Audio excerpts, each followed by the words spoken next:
कहते हैं किस्मत और वक्त कभी बताकर नहीं बदलते। कब आपकी आने वाली जिंदगी में क्या हो जाए, कुछ कह नहीं सकते। ऐसी ही एक अनोखी कहानी मैं लेकर आई हूँ आप सबके लिए, जिसमें है कई राज। सो हेलो लिसनर, मेरा नाम है निधि और आप सब मेरे साथ सुन रहे हैं the curse of love, written by me. कहानी की शुरुआत होती है निया नाम की एक लड़की से, जो दिल्ली में अपने परिवार के साथ रहती है। वो बेहद ही शांत स्वभाव वाली लड़की है। निया की उम्र 24 साल है और वो देखने में काफी अट्रैक्टिव है। लेकिन निया जितनी शांत और खुद में ही रहने वाली लड़की थी, उसका भाई मनोज उतना ही गुस्सैल और मुंहफट इंसान था। निया के परिवार में उसके भाई मनोज के अलावा उसकी भाभी, मम्मी और दो छोटे भतीजे और भतीजी थे। निया के पापा अब इस दुनिया में नहीं थे। जब वो फर्स्ट ईयर की स्टूडेंट थी, तभी उसके पापा की डेथ हो गई थी, जिसके बाद घर की सारी जिम्मेदारी उसके भाई के सर पर ही थी। नया का भाई एक मल्टीनेशनल कंपनी में जॉब करता था। देखा जाए तो नया का परिवार अपनी छोटी सी दुनिया में ही खुश था। नया भी अपने पर्सनल खर्चों के लिए स्कूल में जॉब करती थी। कॉलेज खत्म होते ही उसने गवर्नमेंट जॉब की तैयारी करना भी शुरू कर दिया था। लेकिन वो जॉब दिल्ली में नहीं बल्कि हिमाचल में करना चाहती थी, क्योंकि वहां उसका अपना घर था। दरअसल उसके मम्मी पापा हिमाचल से ही बिलोंग करते थे, लेकिन जॉब के चलते उसके पापा दिल्ली में आकर रहने लगे और फिर वो सब दिल्ली के ही होकर रह गए। नया बहुत छोटी थी जब वो एक बार हिमाचल गई थी। उसे पहाड़ बहुत ही सुकून देते थे, इसीलिए वो वहीं रहकर ही अपनी जॉब करना चाहती थी। उसके दादा दादी इस दुनिया में नहीं थे, उसकी सिर्फ एक बुआ ही थी, जिनका घर हिमाचल के एक जिले हमीरपुर के एक गांव में था।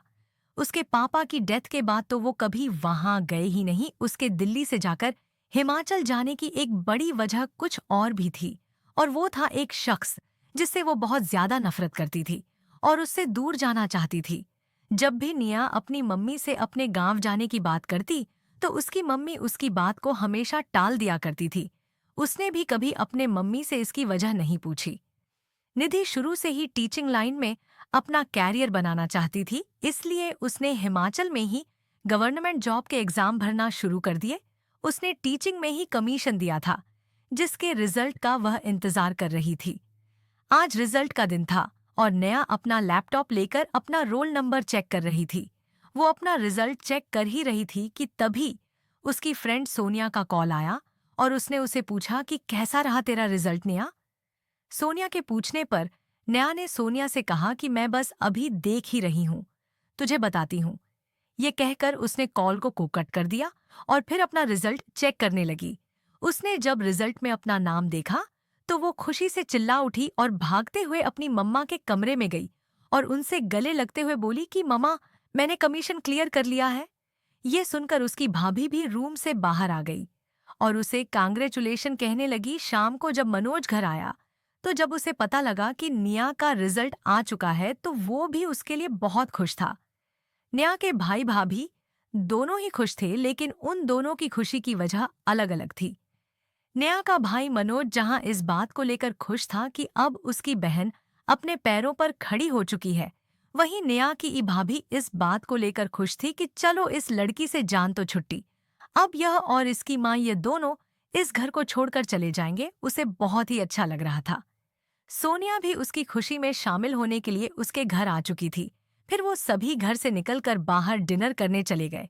सबने वहां डिनर किया, खूब एंजॉय किया और फिर सभी उसके बाद घर आ गए। अगली सुबह निया को आज हिमाचल के लिए निकालना था, इसलिए वो आज सुबह से ही अपनी पैकिंग करने मैं बिजी थी। वहीं उसकी मम्मी बिमला जी भी उसकी हेल्प कर रही थी। उन्होंने आज शाम की बस से निकलना था। नेहा ने देखा कि उसकी मम्मी यानी बिमला जी उसकी मासी से बात करते हुए रूम में आ रही थी। अरे हाँ वीणा, हम शाम 6 बजे की बस लेंगे और सुबह तक हम बस आड़े पहुंच जाएंगे। सामने से वीणा जी ने खुश होते हुए कहा कि ठीक है दीदी, मैं आप लोगों का वेट करूंगी, आप जल्दी से आ जाना। वीणा जी की बात सुन विमला जी ने ठीक है कहा और फिर कॉल डिस्कनेक्ट कर वो नेहा की हेल्प करने लगी। शाम 6 बजे की बस से विमला जी और नेहा हमीरपुर की बस लेकर दिल्ली से निकल चुके थे। पूरी रात बस के सफर से बहुत थक चुके थे।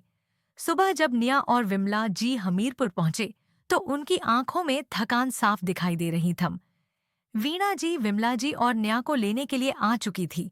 वो काफी देर से उनकी बस के आने का वेट कर रही थी। निया उनके परिवार की एक अकेली लड़की थी। वीणा जी के परिवार में उनके हस्बैंड और उनके 2 बेटे थे। उनके हस्बैंड और उनके दोनों बेटे आर्मी में थे और उनके सास ससुर भी उन्हीं के साथ रहते थे। वीणा जी के सास ससुर भी नया को बहुत पसंद करते थे और उसकी मम्मी बिमला जी को भी। जब उन्हें भी पता चला कि नया आ रही है और अब वो यही जॉब करेगी तो वो भी उसके लिए बहुत खुश हुए। शाम के वक्त नया, बिना जी और विमला जी तीनों हमीरपुर की मार्केट में घूमने के लिए निकली और बहुत सारी शॉपिंग करी। ऐसे ही 4 दिन निकल चुके थे। अब नया को अपनी जॉब अटेंड करने के लिए चंबा जाना था। इसीलिए वो वीणा जी और अपनी मम्मा यानी बिमला जी के साथ चंबा, या फिर यूं कहे कि अपनी लाइफ का एक नया चैप्टर लिखने के लिए निकल पड़ी। आई होप आप सबको स्टोरी का ये छोटा सा पार्ट अच्छा लगा होगा। आगे नया की लाइफ में क्या होने वाला है उसे जानने के लिए आप सब जुड़े रहे मेरी इस कहानी द कर्स ऑफ लव से। Thank you.